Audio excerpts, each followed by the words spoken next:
Hello, नमस्कार sir. नमस्कार. Sir, जसं की तुम्हाला माहीतच आहे, की तुम्ही मान्सून 2026चा जो पहिला अंदाज आहे, ते तुमच्या चॅनलच्या माध्यमातून जाहीर केला होता.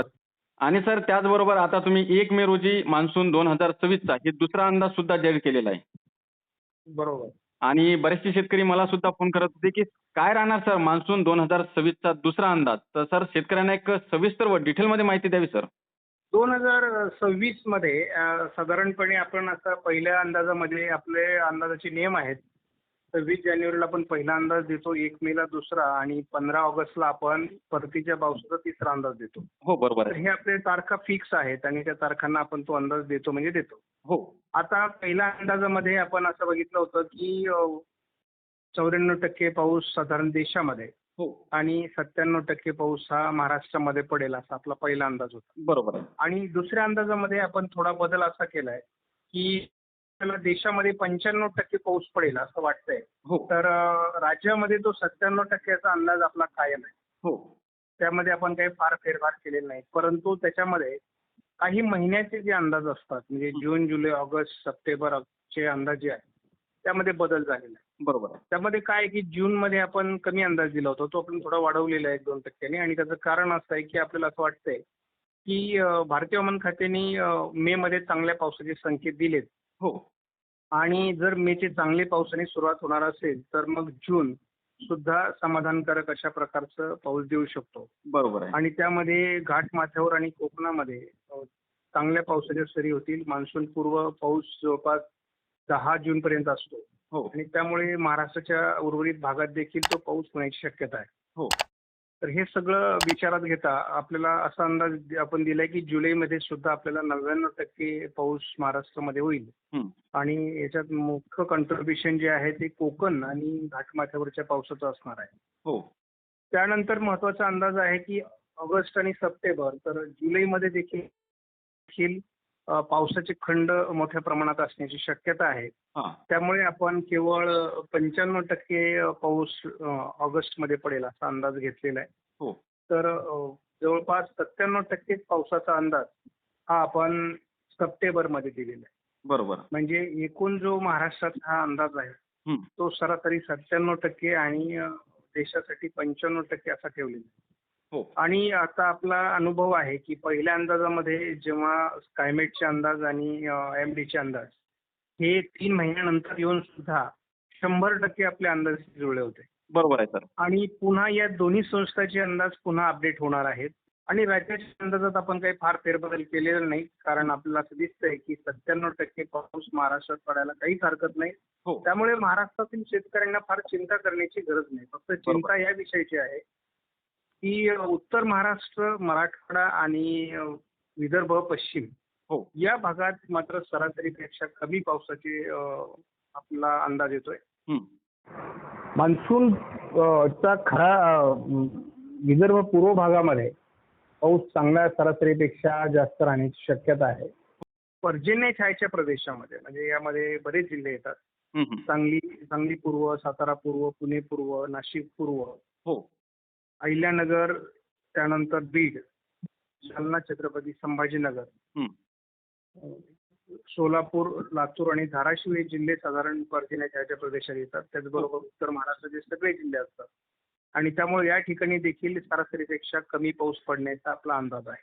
बरोबर आहे. मात्र यामध्ये पुणे, सातारा, सांगली आणि अहिल्यानगर, हां, नाशिक ही जिल्हे असे आहेत.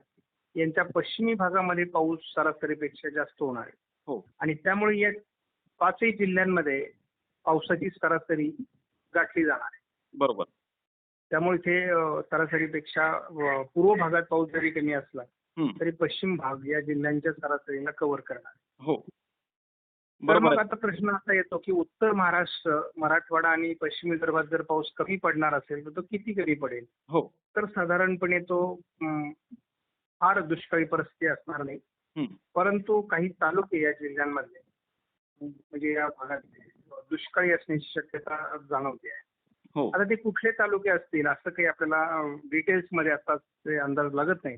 बरोबर आहे. परंतु एकूण जो काही आता आपण भारतीय हवामान खात्याचा अंदाज असेल, क्लायमेटचा अंदाज असेल, त्यांनी जारी केलेले जे मॅप आहेत, ते आपण सगळे जर अभ्यासले तर आपल्याला असं जाणवतं आणि आपण गेल्या 50 वर्षाचा जर डेटा स्टॅटिस्टिक बघितला, हो.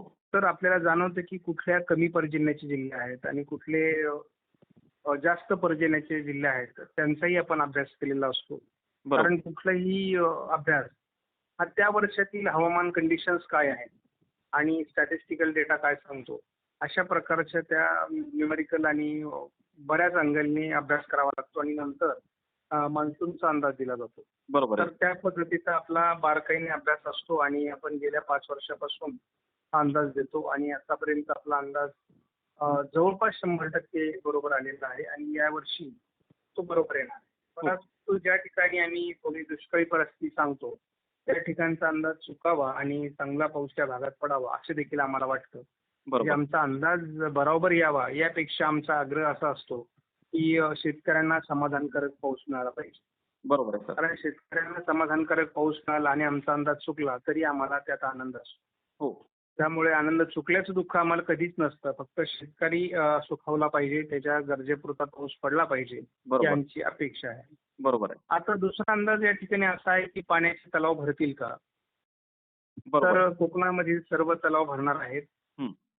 त्याच्यानंतर पुणे जिल्ह्यामध्ये जे घाटमाथ्यावरील पाण्याच्या सोर्सवर आहे, हो. सह्याद्रीच्या पर्वतरांगांवरून ज्यांना पाणी साठा उपलब्ध होतो, हो. असे सगळे तलाव भरणार आहेत. त्यानंतर नाशिकचे आणि अहिल्यानगरचे तलाव देखील 90% पर्यंत किंवा 95% पर्यंत भरायला हरकत नाही. कोल्हापूरचे आणि साताऱ्याचे तलावही भरतील. जे घाटमाथ्यावरच्या पावसावर पश्चिमी भागाच्या पाण्यावर अवलंबून आहेत, हं, हं. ते भरणार आहेत. बरोबर. मात्र मराठवाड्यातील काही तलाव किंवा उत्तर महाराष्ट्रातील काही तलाव, विदर्भातील तलाव या ठिकाणी थोडी म्हणजे 100% तलाव भरताना अडचणी येऊ शकतात असा आपला अंदाज आहे आणि छोटे पाणी प्रकल्प, मध्यम पाणी प्रकल्पात देखील अडचणी येऊ शकतात. बरोबर. त्याच्यामुळे यावर्षी काही भागात पाणी संकट देखील निर्माण होऊ शकतं. त्यामुळे तसं हे वर्ष 2026 एवढं सोपं नाहीये.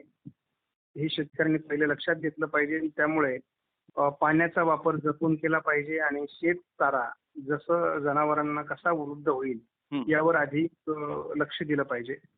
खरीपाची पिकं चांगल्या प्रकारचे साधतील, पण पावसात खंड असल्यामुळे थोडा जिथे सिंचनाची व्यवस्था आहे, तिथे पाण्याची उपलब्धता असेल, तर थोडं सिंचनावर लक्ष द्यावं लागेल. तो खंडाचा कालावधी मग पिकं वाचवणं काही अवघड जाणार नाही. बरोबर आहे. परंतु कोरडवाहू पिकांना या वर्ष थोडं अडचणीचं आहे. परंतु अधूनमधून थोडे आणखी पाऊस होणार आहे. त्यामुळे पिकं जगतील आणि खरीपाचा अंदाज येईल.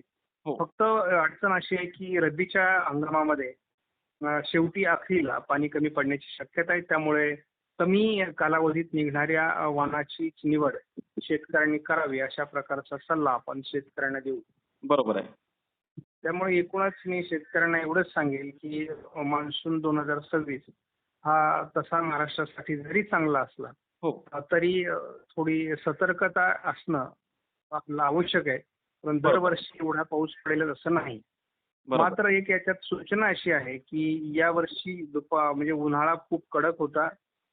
जवळपास 47° तापमान महाराष्ट्रामध्ये गेलेलं आहे आणि हे तापमान एवढं जेव्हा ज्या वर्षी जातं त्या वर्षी सप्टेंबर आणि जुलैमध्ये ढगफुटी जास्त होत असते हो.